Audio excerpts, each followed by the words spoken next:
Well, Ruben, you had a red-hot crack tonight. Could have easily won that game. How do you sum up what happened out there when you walk away with a 3-1 loss? Look, obviously disappointing not to get a result, especially given how well we played. You know, I felt like we were the better team, probably in every metric again, similar to last week, except the scoreline, to be honest.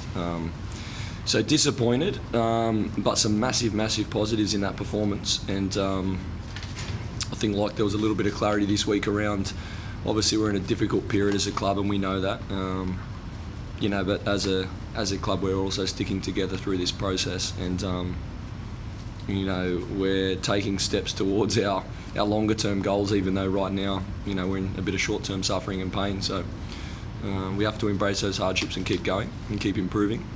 And I'm very confident that these, you know, performances can end in results with a little bit of luck. You mentioned last time you were here about young fellas that you've given a crack to, and you've got quite a few of them. But Brissett, I mean, he looks like a player. You brought him on at half time, and he could have easily won the game for you if someone was on the end of some of those crosses. Yeah, look, Look, Jakey Brissett's a really interesting player. He's obviously well schooled through the Sydney FC academy and programming.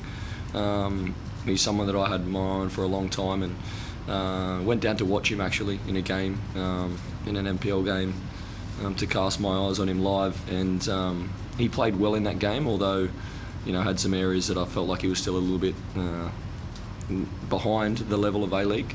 But at the end of the day, you know, we took a chance on him and felt like if we could bring him into our environment with our coaching and in this group, that, you know, we could kind of fast track him. So now he's kind of slowly stepping up to the level. He's certainly got some really good ability on the ball, but there's still a lot of areas in his game, some tactical awareness and understanding, and also just some technical aspects in his game, you know, with the ball and without the ball, that he needs to focus on. But great young kid, great attitude, and he's certainly a bright talent for the future. There's one that we've picked out, and we think we've done a good job with him. Do you think a win's close now, Ruben? I mean, tonight you could have won. You've had the backing of the hierarchy this week saying, you know, you're here to get this show on the road. How close? Do you feel like you're close? Oh, look, I don't think there's a person here that watched the game and that didn't feel that it was close. You know, my opinion counts for nothing at the end of the day. You know, we didn't get the result, but it's my job to analyse the performance, and the performance was very good. Moments win games. I feel like someone like Tommy Waddingham tonight probably could have come in at half time with 2 or 3 goals. Probably could have had 4 tonight, to be honest, Tommy. On another day he probably does. Maybe there's a little bit of an added weight of pressure, which can affect mentality around, you know, moments, and can probably make some players a little bit, you know, more uptight than they probably normally would be if they weren't in this situation. So there's certainly a mental aspect to it, and, you know, it's not a difficult period for players, staff, fans, and people that are working for this club. But like I say, we've got some outstanding people in that dressing room, players, staff, and admin staff, and albeit a very frustrating time, there's still a lot of belief and hope that, you know, we can get through these moments. And yes, to answer your question, I did feel like we were going to win because we should have won. You got a busy week ahead, 3 games, 8 days. Starting on Tuesday night is Newcastle, then down in Melbourne is Melbourne City.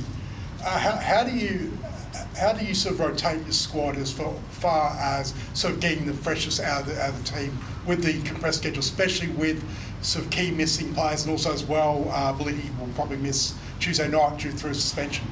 Yeah, look, I don't think we can appeal a second yellow card, but for me that decision was disgraceful. I didn't think it was a red card at all. I thought it was 2 guys challenging for the ball. Might be a foul either way, to be honest. But yeah, look, I think with the short turnaround of games, in many ways it's a positive.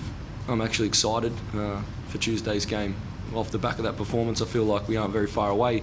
There are a couple of players in our squad that obviously we can rotate to. Players may be able to start that didn't start. A couple of players out of the squad that can come into the squad.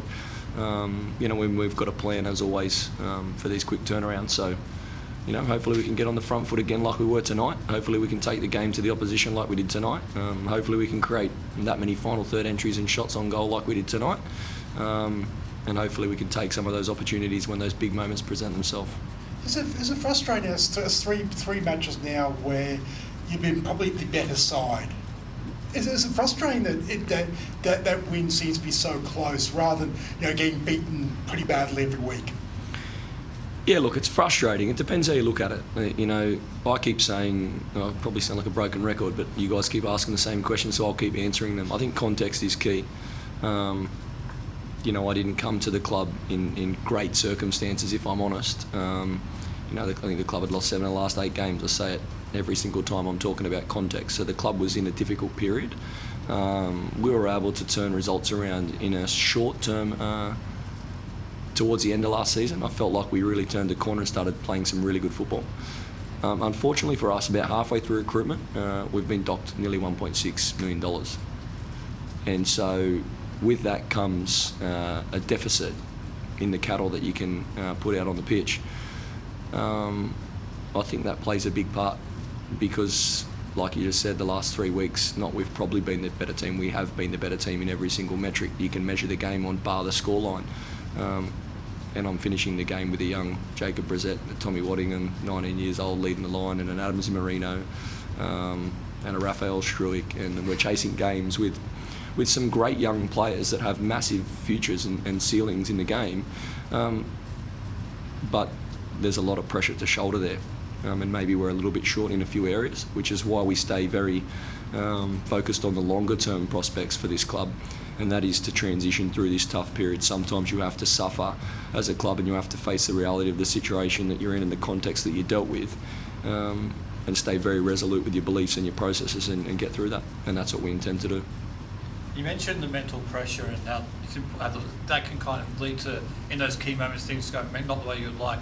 How do you make sure that doesn't happen for the players? They just keep a positive mindset going into all these games, given things just seem to be not quite falling for you? Look, there's a lot of different ways. From a mentality point of view, as a coach and a manager, we can try and help the players and the staff and everyone who's shouldering that burden at the moment. But there's no secrets in tough times. You have to work hard and you have to fight for moments. You have to create those chances, and then you have to be brave and you have to step up and take the opportunities. And I feel like I've got players that are really trying hard to do that. And visually tonight, you could see my players throwing everything at every moment. They've fought tooth and nail. We've probably made twice as many fouls, some of which weren't. I think the refereeing was average tonight, if I'm honest. But we're fighting really hard and showing a real intent to go and get that result. And with momentum comes a mentality shift, and I feel like once we get that moment and once we get that result, this team can go on a run. That's what I believe. Cheers. Thanks. Thanks, Ruben.